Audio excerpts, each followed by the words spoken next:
아버지와 함께하는 기억여행.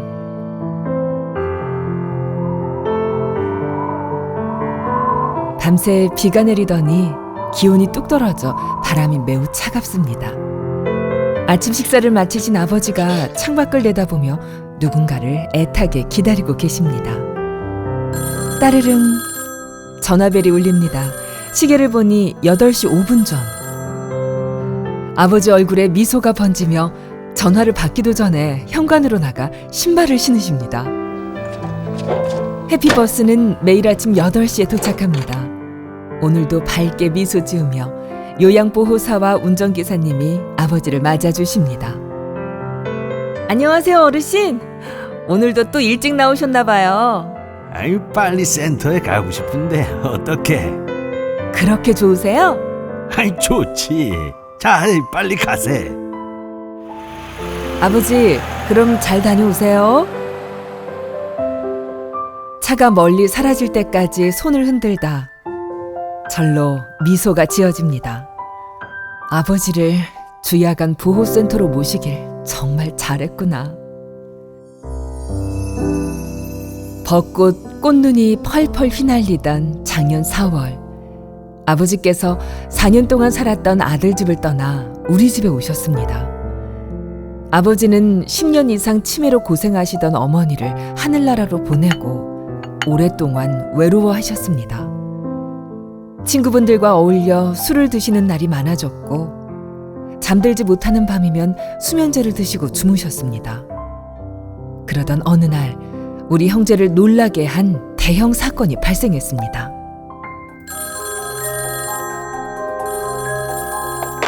뭐라고요? 경찰서라고요? 네. 아버님이 길을 잃고 집을 못 찾으셔서 저희가 보호하고 있습니다. 경찰서에 아버지가 있다는 말에 깜짝 놀라 한 걸음에 달려갔습니다. 아버지를 모시고 오는 길에 최근 들어 이상한 행동들이 혹시 치매는 아닐까 하는 생각에 병원에 가서 검사를 했습니다. 아버님은 이미 치매가 진행 중이세요. 네? 치매요? 약을 타오면서 가슴이 무너져 내리는 듯 했습니다. 아버지 거초 문제로 형제들이 긴급하게 한자리에 모였습니다. 아무래도 아버지를 시설에 모시는 게 좋겠어. 너희가 얼마나 모셨다고 벌써 시설에 모신다는 거야? 누나, 치매는 보호자가 옆에 딱 붙어 있어야 돼. 그리고 우리는 둘 다 맞벌이라 더 이상 아버지만 보긴 힘들어. 어머니도 치매로 그렇게 보냈는데 너무한 거 아니야? 부모님을 집에 모시지 못하고 시설에 맡긴다는 사실에 마음이 울컥했습니다. 내가 아버지 모실게. 아, 누나, 정말 괜찮겠어? 저는 앞으로 닥칠 일을 미처 생각지도 못한 채 아버지 부양을 책임지겠다고 말해버렸습니다. 아버지를 돌본다고는 했지만 사실 걱정과 책임감이 어깨를 짓누르기 시작했습니다. 밥 줘. 나 배고파. 아버지 좀 전에 밥 드셨잖아요. 언제 먹었어? 너 밥 해주기 귀찮아서 그러는 거지? 아버지 왜 그러세요? 갑작스럽게 바뀐 환경이 아버지에게 충격이었을까요? 그러나 제가 해줄 수 있는 일은 치매약을 챙겨드리는 것 말고는 없었습니다. 아버지, 약 드실 시간이에요. 얘야, 누가 자꾸 날 불러. 나 고향으로 내려갈래. 아버지, 정말? 아버지는 늘 안절부절하셨습니다. 아버지를 집에 모시는 게 잘하는 일인지 자책감과 혼란이 커져만 갔고 그동안 자유롭게 살던 내 생활도 제약을 받기 시작했습니다. 아버지를 끝까지 잘 모실 수 있을지 갈등하는 사이 엄청난 사건이 터졌습니다. 네? 저희 집에 불이 났다고요? 잠시 집을 비운 사이 집에 화재가 난 것이었습니다.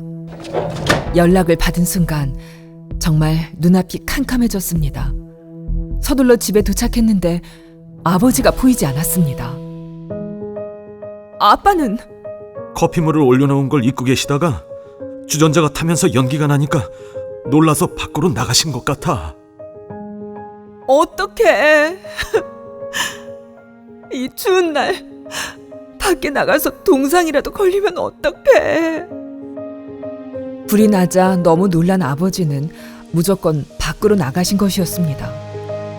온 가족이 동원되어 가슴을 졸이며 아버지를 찾기 위해 거리 곳곳을 헤맸습니다. 결국 이번에도 파출소에서 연락이 왔습니다. 조금이라도 늦게 발견됐더라면 아버지는 동상으로 큰일 나실 뻔했습니다. 그 일 이후 저는 혼자 있는 아버지 때문에 볼일을 보러 나가도 늘 불안한 마음에 집에 급히 달려오곤 했습니다.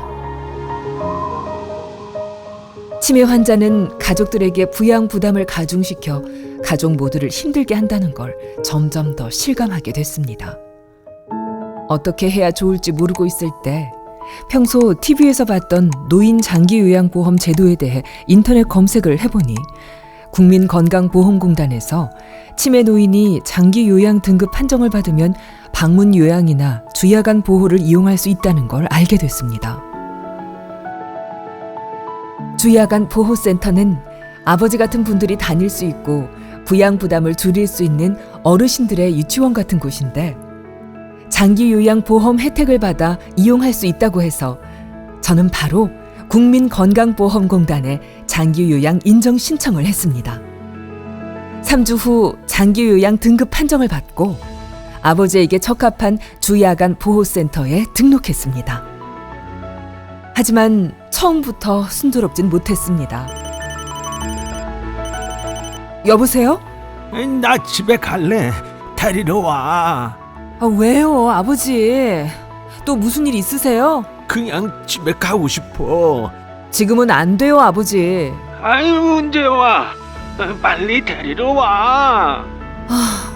아버지, 2개월 동안은 너무 전화를 많이 해서 일도 안 되고 힘들었지만 시간이 지날수록 아버지는 다른 분들과 친하게 지내면서 센터에 나가는 것에 재미를 느끼셨습니다. 센터에서는 브레인 체조, 치매 예방을 위한 뇌블럭, 작업치료 등 다양한 인지재활 프로그램과 문화활동의 기회도 만들어주었습니다. 그리고 센터에 다니는 어르신 가족들을 위해 한 달에 한 번씩 건강 강좌, 가을 운동회 같은 좋은 시간도 마련해 주었습니다. 정말이지 저와 그리고 같은 입장의 치매 노인 부양 가족들에게 소중한 시간이 되고 추억이 되어 쌓여가고 있습니다. 열심히 공부하고 노래와 춤을 추며 즐거워하는 아버지. 평소에 우리가 모르던 아버지의 모습을 보면서 북돋는 감정에 눈물이 왈칵 쏟아지기도 했습니다. 오늘 아침 센터 셔틀버스를 기다리시던 아버지. 나 좋은 데 보내줘서 고마워. 아버지, 장기요양보험 제도가 없었으면 일도 편하게 하지 못하고 큰 부양 부담으로 가족 모두 힘들었을 텐데 이런 좋은 혜택을 통해 우리 가족은 너무 만족스러운 나날들을 보내고 있습니다. 또한 센터 직원분들의 진심 어린 케어로 밝고 건강해진 아버지를 볼 때마다 감사한 마음이 더욱 커져갑니다. 언젠가 헤어질 날이 오겠지만 지금처럼 아버지가 좋아하는 센터를 다니시며 좋은 추억 만들면서 항상 건강하시기를 오늘도 바라봅니다. 아버지,